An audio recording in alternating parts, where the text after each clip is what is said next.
Dr. Waldman, great to have you on. Thanks for having me, Greg. Yes. Thanks for taking time out of your day. It's crazy. I was really reflecting this morning before we, got started with this interview. It really wasn't that long ago that you and I met. It was in November of 2019. Yeah. And you had been doing, I saw you present at a TIO meeting in Dallas. Right. And I remember sitting in the back of the room. SmileSnap was a small little startup, very few people had heard of. And you presented on virtual consultations and how you were conducting them in your practice. And I remember thinking as you were going through the presentation that your mindset very much aligned with, what we were trying to accomplish with SmileSnap, but that it was a very manual process for you at the time. Everything from capturing the photos to communicating back and forth with the patient and ultimately getting them in to start treatment. And I was so excited to meet you. And fast forward now, really just a little bit over a year. And I know you're a huge fan and user of ours. You've had a lot of success. You've actually had SmileSnap in your practice for just over a year. So I thought it'd be a good time for you and I to reconnect and ask you some questions that you can share, because you've experienced this prior to COVID. You've experienced it during the shutdown, and now you're utilizing the platform with your practice open, but still very much, dealing with some pandemic. And so I think you've got a lot of great real world experience to share with our audience today. So without further ado, I'm going to jump right in. I've got 7 questions lined up. And the first thing that I want to know, and this is a question we often get from our customers, and that is, how do you drive awareness in your community that Waldman Orthodontics offers virtual consultations as an option? Okay, that's a great question. I think it's a question in particular because mostly, SmileSnap lives, I think, for most users just on their website as a landing page or as a pop-up widget on their homepage, and that's great to capture the organic traffic, or but the reality is that if you use I think a virtual consultation tool that's as sophisticated as SmileSnap only as a way to catch organic traffic to your practice, you're really leaving a lot on the table for how you can use virtual consultations as a tool to really increase the productivity and the efficacy and the conversion of your new patient process. So we don't want to just capture organic. We actually think of virtual consultations in general just as like another like lever that we can pull in that new patient funnel process. And certain patients are best treated with starting with in office. Some people are best treated with a virtual, to start their process at least. And we have found that at different times of year, month, day even, we might want to pull one lever or the other. So we kind of see them as equivalent, just different. So we don't want it just living as a very specific tool serving only one function. We want it to be out there being used in all different levels of our consultation process. So the first thing that we've introduced it to is the new patient call, right? And we will, when a patient calls and they say, we're calling to schedule a consultation, we don't necessarily assume that we're just going to go ahead and schedule them in office.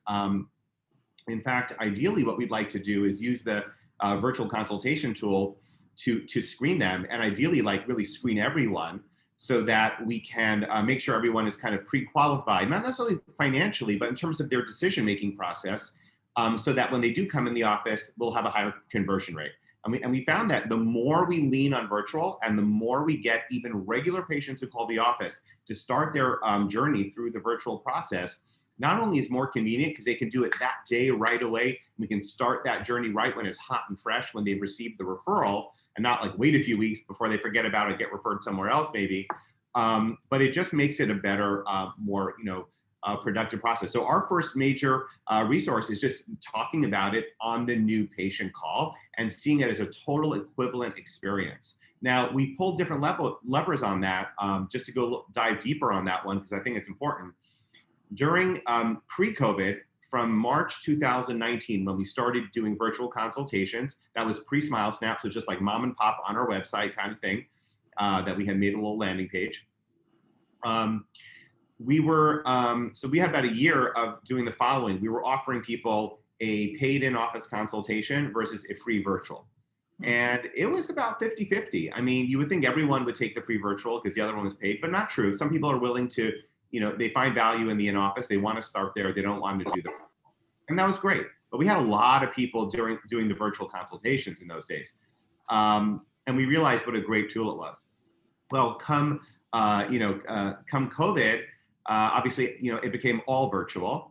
And then even when we returned to our office in June, there was such an overflow of demand and patients that had called that needed to be seen.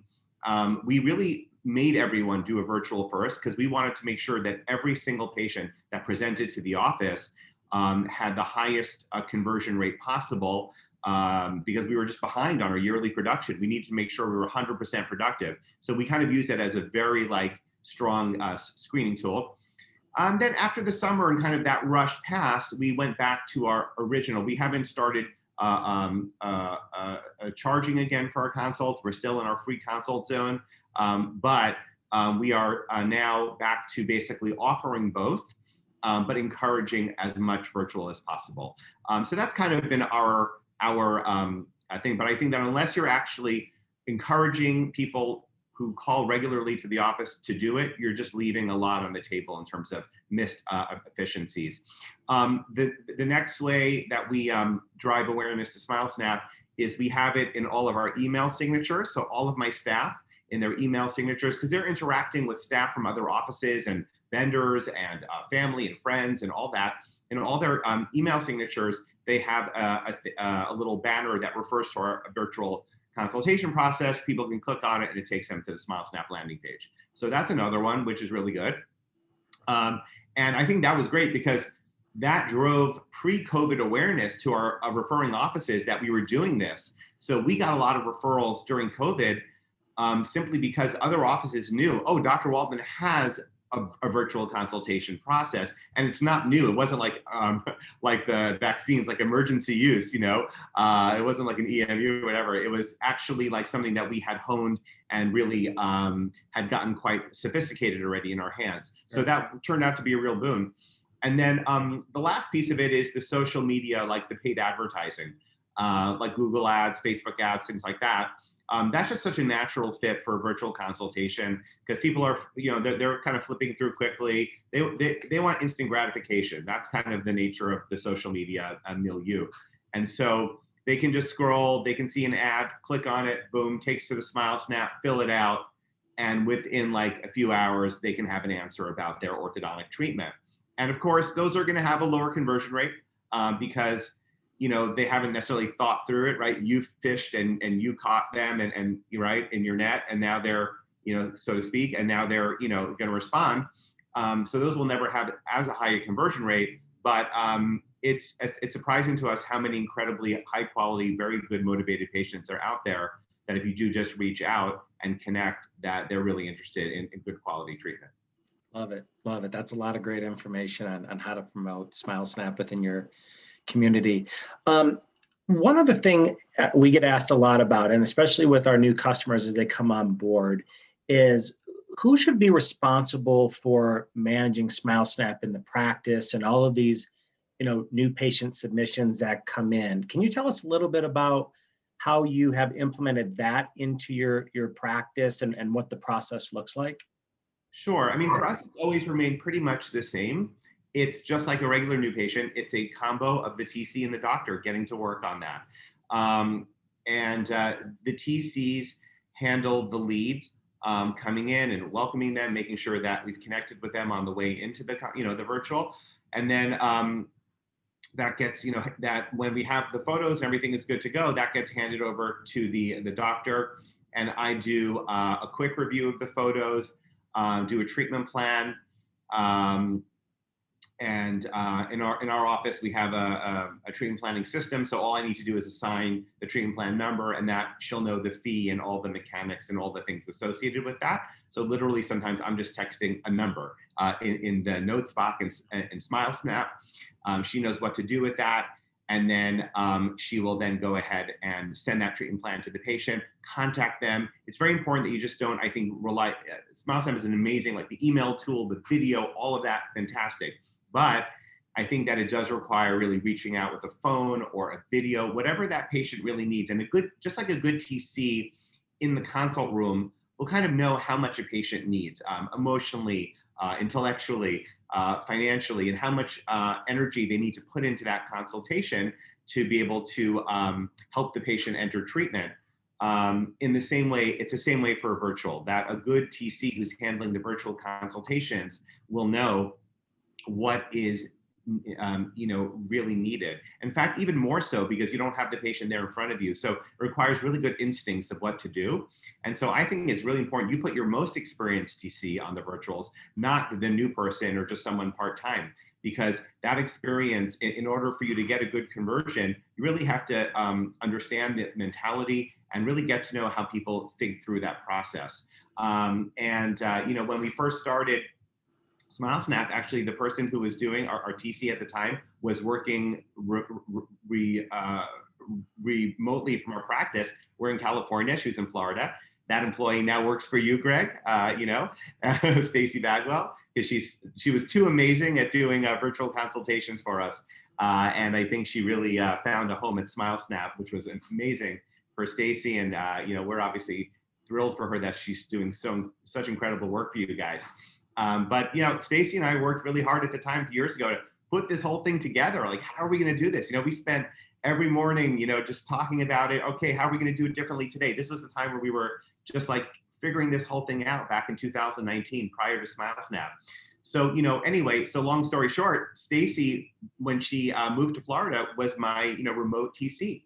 Right. And at the time we had SmileSnap, and she was doing these from Florida, and it was just an incredible experience. And it taught me that as long as you have someone who's really well trained doing your virtual consultations, they don't have to be in your office. So this is like a phenomenal opportunity for a doctor. We've all lost great employees because of life circumstances. They move away. Maybe they still love your practice, you love them, but just life brings you apart. And maybe a spouse needs to move, or some other opportunity, or kids' school, or whatever. And in the past, because we were so physically intertwined, we would lose the connection to that employee. But now there's so many opportunities for remote work, and virtual consultations is just a fantastic one. Well, scroll forward now. Right now I have a situation this month where my current TC is going to be moving now to Sacramento in Northern California. And so we are now training a new in-office TC, and Nicole, who's my current in-office TC, will now be taking over that previously established role, but one that we just don't have right now, of the remote TC. From Sacramento through Weave and everything, she'll be taking all of the new patient calls and guiding the patient through the decision of coming in for an in-office or a virtual, hopefully more virtuals, because we love when patients start like that. And then when they get to the office, Sonia, who's our new TC, will be doing the in-office consultations, and Nicole will then manage the virtual consultation. So she'll be the one when they call, she'll be the one doing the virtual, and they'll have this like connect all the way through the experience until that fee and treatment plan presentation. And then if they decide to go forward, she'll be the one to schedule with them and to follow up. And that's all happening remotely through Slack and Weave and the remote connection into the office. So it can work really, really well. You do have to be intentional and thoughtful about it, but I think it's not, today with the technology we have available, honestly, not that hard to do. Right, and that leads me to sort of a sub question of this. Are you utilizing our mobile app? Because we see patients come through all hours of the day, night, evenings, weekends, holidays, on Super Bowl Sunday, which just happened, and including during the game. Like, are you waiting to get back into the office Monday or the following day? Or do you get out your laptop, or you just pull out your phone and use our mobile app? Yeah, I mean, if I'm out of the office, I'm generally on my phone. Sometimes I'm like, sitting down to do some work, or, at my desk, but I'm more on my phone out of the office, I think, with most things, like we all are. So yeah, if I get a SmileSnap consult, I like to turn them around quickly so that the next day because in the intro email that the patient receives when they kind of like sign up on SmileSnap, they're told that we'll get back to them within one, business day. And so I like to make sure that the next day the TC is ready to rock and roll. I don't want them waiting for me. So as soon as I get it, I just click on the app. I get the notification on my phone, open the app, type it in. I think the app is fantastic. It's probably that was like the best upgrade because it's really just so practical, and it works well. I find it almost easier to see the images on the app for some reason. They just look we all know that speed is so important with consumers who are on the internet, and so to capture their attention and respond to them quickly is super important. If we're going to convert them. So let me ask you the next question here. So rewind back to when you were first starting to implement a virtual consultation process into your practice. I'm sure you had some apprehension or concerns because it is such a paradigm shift from what we're used to. What were some of your biggest concerns and how did those play out over time? Okay, it's actually funny. We were pretty convinced this would be a great way to deal with patients. Our pain point that made us go into virtual consultations in the winter of 2018-19 was actually the fact that we had started to get a lot of online referrals from some of the just online presence we were having. And we felt we needed a way to increase the conversion rate of these online patients. And we had tried all different types of things like doctorless consults, like all kinds of things.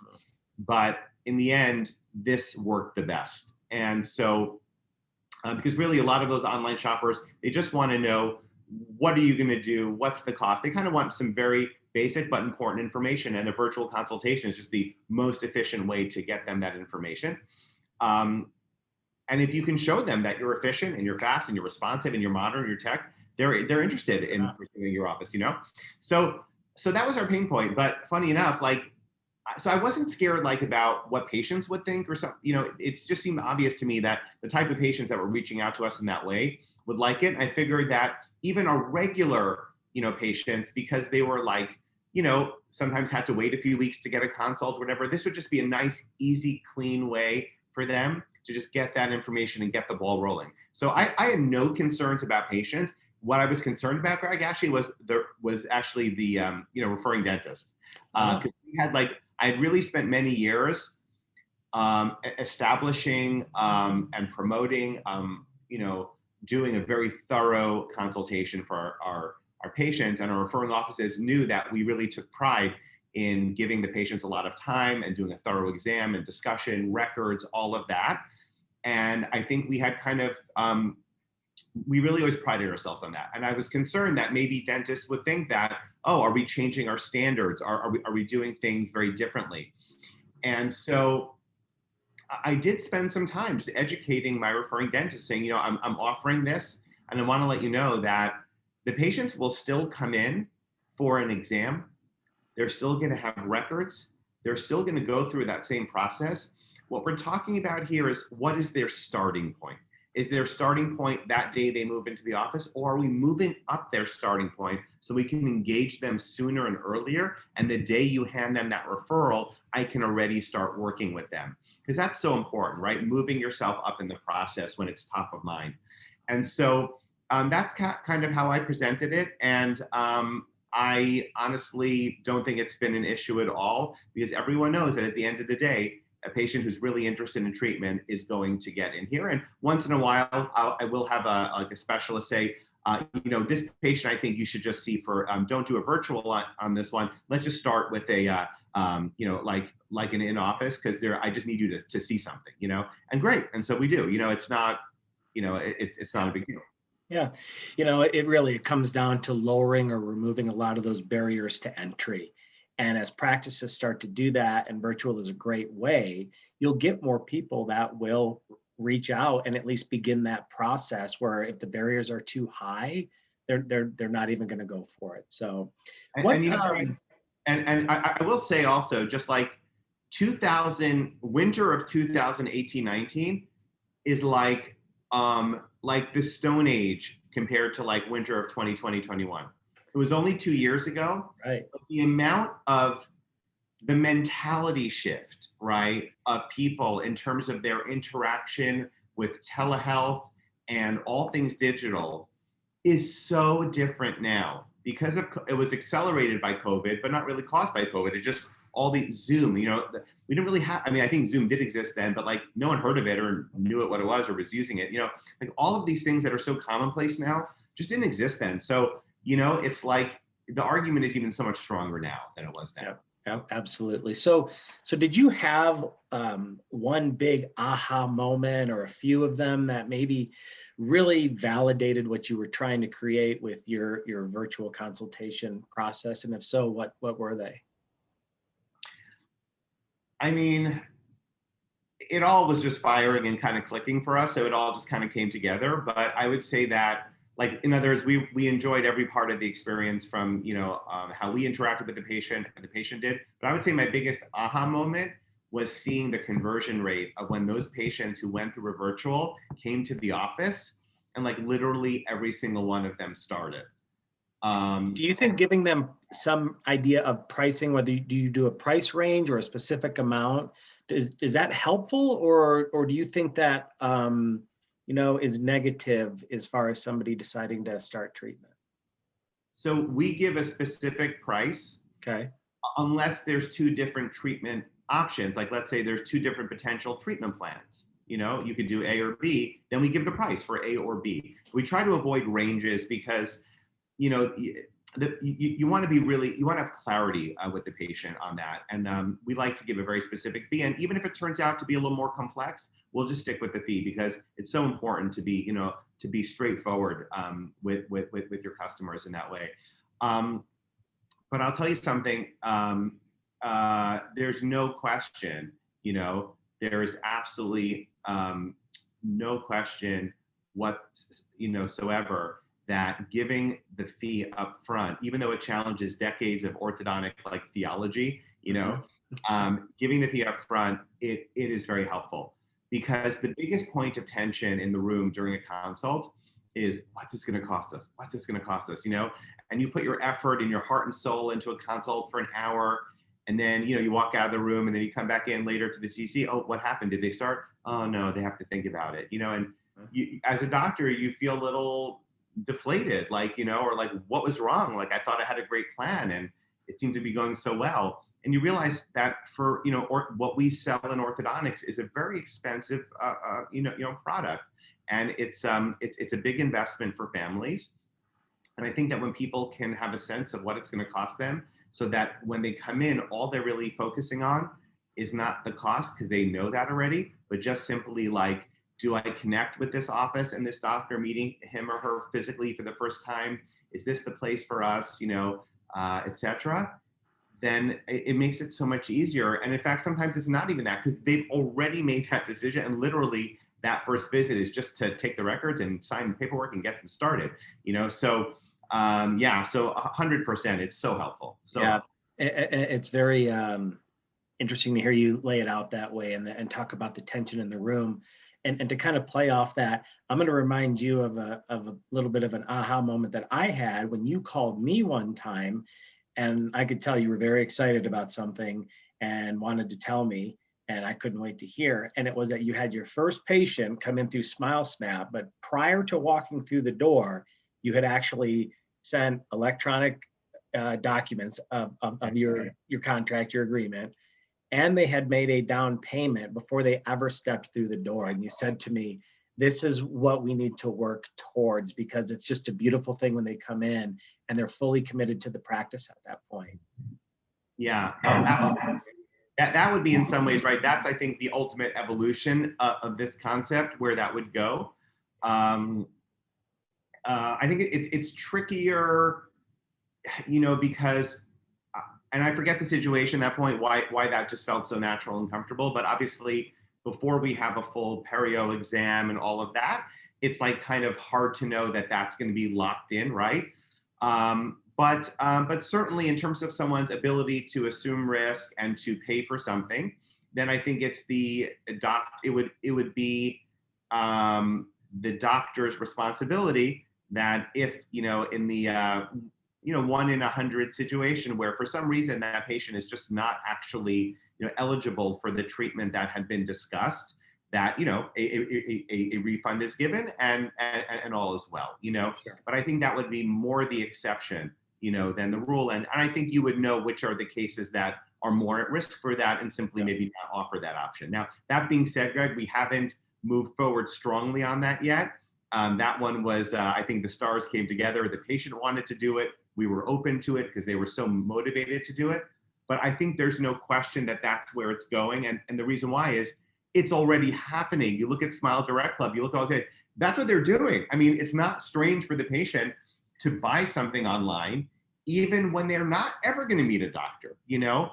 And so the idea of kind of someone being excited about something, given the information, purchasing it, and then coming in to kind of fulfill it, it's not that far off. And, you know, it just seems like it'll be a natural evolution eventually. Sure, absolutely. So, all right, I consider you to be one of the leading experts in virtual consultations. So would you share for our audience maybe some things that you learned or recognized or unique benefits or efficiencies of using SmileSnap and virtual consultations that somebody might not pick up on right in the very beginning? Okay, good question. I'd have to think on that one.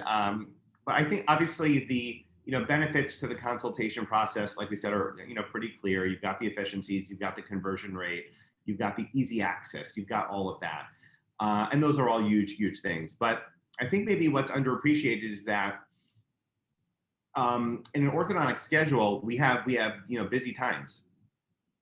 Like some patients want to come in for an after-school consult, but there's only so many after-school times we have, right?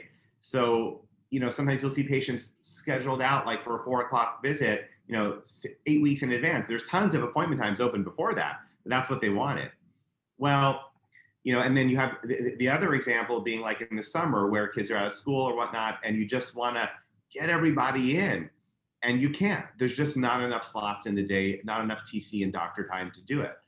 Well, with virtual consultations, you can kind of solve this problem because there's really, I wouldn't say no limit, maybe TC time is your limit, but there's very little limit to how many virtual consults you can do in a day. It just takes a minute or two of doctor time per each virtual consult, the way at least we're doing it. And then it's going to become the TC. And if you have a TC that's dedicated to it, then you really could do a lot. I think the most I've done in one day is like 10, maybe in a summer day. But you can sometimes really get a lot of these coming through. And just the ability to kind of scale and be sensitive to those very busy times, I think is super important. And especially during those times, right? You don't want to fill a 4 o'clock with a kid who's not ready yet, or maybe with someone who, for some reason wouldn't accept your treatment plan. So the more that you can lean on the virtual process during those times to create efficiencies within the schedule and pull that lever, like when you're busy, like what lever are you pulling? Now, if you're not busy at all, you may want to pull down the in-office, lever, maybe not, or maybe you want to enjoy some more free time in your office. I don't know. But certainly like having that option and thinking it as like a lever to pull when you need it is really powerful, I think. Yeah. The word you used, scale, reminds me of a recent blog article I read by Dino Watt, and he's very well known in the orthodontic space. And he's got a great business mindset. And he talked about the traditional ways of scaling a practice, whether that be opening another location or bringing in an associate or adding another day to the schedule or extending the weekend or evening hours and, or raising your fees. And these are things that, they're expensive and they're not easy to do. Virtual really allows you to scale your practice by creating greater access, right? Shortening that doctor time. It opens your practice up to people 24/7, 365. And so I think scalability is a huge benefit of implementing a virtual platform into a practice. So a couple more questions, and then I think you got to get back to patients today. So, close your eyes for a second and envision for me 2 to 3 years from now, right? What is the orthodontic consultation virtual platform What does all that look like in an ortho practice? You know, if I customize Imagine, I have to make an assumption that at least in our practice, everyone will be going through a virtual, visit to start, and will ideally be pre-qualified and perhaps, like we said, even ideally prepaid, before coming in. That one might be that's the prepaid thing is more challenging, and it's more complicated. But in terms of the process of everyone going through the virtual, I think it's going to be most patients, will start with that. And what I kind of think is going to happen as well, I've been keeping my eye on the VR AR space. I happen to have a brother who works for a VR company. I'm sorry, AR, an AR company, and I think that virtual and augmented reality technology is going to be really big, starting in a few years. Strong rumor mill that Apple will be coming out with a AR product, or maybe a AR VR kind of glasses situation. And as we know with all things, once Apple does it, it becomes just part of the culture. And so I think that you can imagine perhaps a patient, putting on their AR VR glasses, and suddenly they're in your consult room, or they're in your virtual waiting room, but in a real virtual waiting room, right? And they're kind of having this like immersive experience in your office, and starting to appreciate the interactions of the staff and the aesthetic. And I don't think it's far-fetched to think that things like that will be prevalent across medicine, dentistry, orthodontics, with the growth of telehealth. So I kind of see that's like a little more broad vision of the future that's farther down the road. But it's kind of like in technology, if it can happen, it will happen. And so I think that we'll be seeing just more and more virtual. And honestly, Greg, that's why I think it's really important. I don't want to toot the SmileSnap your horn too much, but basically that's what I really think, to toot it, right? I think it's really important to be working with an actual product in this, and not like having people do their own like on your website kind of thing, right? Where you just have people send you photos, because that product is not going to evolve, right? That's just going to sit there on your webpage, and it's going to be like pretty blah.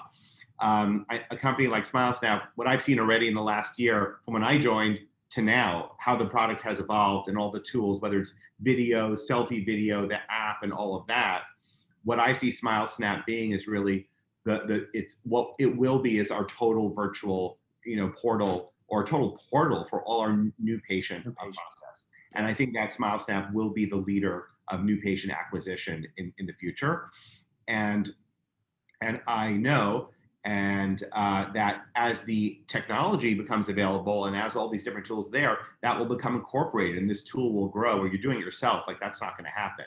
So I feel really good about, being with SmileSnap, knowing that I'm pretty committed to this process, and I need a product that's going to continue to evolve and be the top of its game in its area. And I just don't see anything or anyone else kind of like, working at that to kind of make that product excel. So, I'd say congratulations on the product you built, because I really think it is awesome. And just keep doing what you're doing, because there's gonna be so many opportunities to continue to evolve as the technology, gets better in this. Yeah, I mean, there's no shortage of items on the roadmap, and as our CTO always says, software is never done. Sometimes we like to dream really big and have to maybe reel it back, but yeah, we do. We think when it comes to new patient acquisition, we're absolutely changing the game now and forever. The last question: if you were sitting across from an orthodontist who has not implemented a virtual consultation process into their practice, and they're sort of on the fence, wavering, what would you say to them? Give them sort of the why they should do this. Okay, I mean, I think what it comes down to is that if you as an orthodontist would like to see an improvement in your conversion rate an improvement in your quality of life as a doctor, gaining more efficiency out of the doctor time you spend in your consults, having a virtual tool, even though it doesn't seem like intuitive, like how would that directly help? It really does, based on all the things we said. So that's number one. I would just say, like, you kind of need it to be on your best game going forward in 2021. And we've seen that happen in our practice. So like, I feel pretty confident in that you will see an improvement, but you have to utilize it properly, right? Going back to that first question you asked, if you have it sitting on your desktop, I mean, on your website, and people are just like randomly hitting it a few times a month, you're not going to gain. We have to really be thinking about mentality of SmileSnap is not a widget, but a process. Okay. And if we see this tool is helping us with our virtual consultation process, then we're on the right understanding. If we just see it as a widget, it's never going to do really what you might want out of it. So I guess that's my first thought. You know, you have to engage, you have to think big, and then you have to make it a big part of your process. The second thing is, just as a means of analogy, I was talking to someone about this the other day, is Starbucks. You know, like, I hadn't actually been to Starbucks in many, many months. And I've been making espresso at home since the pandemic, you know, and having a lot of fun with that, making my little cappuccinos and lattes, and got a little espresso machine for my wife for my birthday this year. So that was fun. But I happened to go to Starbucks the other day, and I downloaded the app, and they have a great app, and I ordered it, and I just walked in, grabbed it. Amazing. And I think that it's incredible now that if you, I read this business article, how much business Starbucks is doing on their app. And if you think about it, Starbucks was like this kind of, this like experiential place that you went, right? You went to get coffee, but also the aromas and the lighting and the interactions and the ability to sit down with a friend on a comfortable couch and grab a newspaper. It just was like this kind of cafe culture experience that Starbucks was building. And some really strong addicting coffee that got you coming back, right? But they had this. Now, when the pandemic hit, they didn't close the stores down and create ghost kitchens, you know, where they would just, like, you know, order. They didn't become DoorDash. What they did was they scaled up the app, making it easier for you to buy at home and then go pick it up in there, right? So now you don't have to touch as many people, you don't have to wait in line, you don't have to worry about social distancing. So it was brilliant because they're still keeping their store and that experience, and the customer still gets to you, but they've eliminated the friction and a lot of the issues around being in that physical environment. You're easy in and out, but you still remember where the store is, right? You go on your way to work, you park the car, you jump in, you grab it, you go, it's waiting for you. You kind of wonder, like, why did you ever wait in line? You know, it's like, you know, it stops making sense. Right. And so I think that, you know, Starbucks created this hybrid of like these, you know, these beautiful experiences where the coffee is made and everything is there, but the ease of use and the ease of access. And that's kind of how I see what's happening in orthodontic practices, because we all have practices that we built and are proud of, and we know the patients love coming and having a great experience, but we also know now people are valuing convenience. Yes. And they are valuing the digital access and the ease. And I know that from my use of, you know, remote monitoring in our practice, like, patients really love that. And so I think that that's where I see virtual consultations. It's not going to replace the in-office experience. Starbucks app doesn't replace Starbucks, but it becomes a way to access it in a comfortable and easy manner. And that's how I see the virtual space, is that we're kind of greasing the wheels a little bit of that consultation experience to have patients easier access. Ultimately, they'll get to the store, right? They'll get to smell the aroma. They'll get to be in our office, you know, and experience interaction with the staff. It's so much easier. So I would say, like, to a doctor who's not yet adapted to this, like, don't get stuck in the Starbucks of, you know, 1996, because you won't be selling a whole lot of coffee because people don't want to be waiting online now, social distancing. You know, be the Starbucks of today, where you've got your location, you've got your app. People can reach out, you know, directly on their phone, make their orders, you know, be like that Starbucks of today. And the more, you know, the more options you can give the patient, ultimately, the more you're going to compete with some of things like Smile Direct Club and other entities. and also just give your patients, honestly, just a really great service. And so you don't need to change what you do as an orthodontist. You don't need to change how you think about orthodontics. You don't need to change even ultimately how you do your exam or anything, but how that patient starts the process and where their mentality is, that you can change, and it will ultimately be very helpful for your practice and be more productive. So that's what I would say in a nutshell. A little long. Love it. Yeah, no, look, convenience is king, and that's a big reason why we started this company and continue to keep that top of mind with everything that we do. You know, people want that in their life today. Our time is so precious, and orthodontics historically isn't known for being the most convenient experience over the entire treatment time. So the more that we can make that entire experience from beginning to end more convenient, right? And be transparent up front and bring the awareness about it to the customer through great marketing trends and campaigns. You know, this is what made the big direct-to-consumer aligner company grow so fast, was the awareness, the convenience, and the transparency. That's right. It was never about quality of care. And so as orthodontic practices have to compete against that, they always need to be thinking about, am I providing a very convenient experience? Are we being transparent and upfront with our patients before they start treatment? And really just that general awareness of who we are, what we do, what the fees might be, how long it might take. You know, they really love that. And I do see more and more orthodontic practices moving towards that. So kudos to them. We've got a long way to go still. But I think it's a fun and exciting time to be reinventing your practice, or if you're opening a new practice for the first time, being able to implement a lot of these great new technologies. It's really changing. And, you know, we've heard before that we're moving from this analog era of dentistry into the digital era. And that is absolutely happening. And it's moving fast, which is great to see. Yeah. Awesome. Well, thanks, Dr. Waldman. Appreciate your time. It was great to catch up with you and hear your experience over the past year plus with our platform and how it's impacted your practice. I think people will get a lot of insight from your answers today to my questions. So thanks again for your time. Thanks, Greg. Good. Take care. Take care.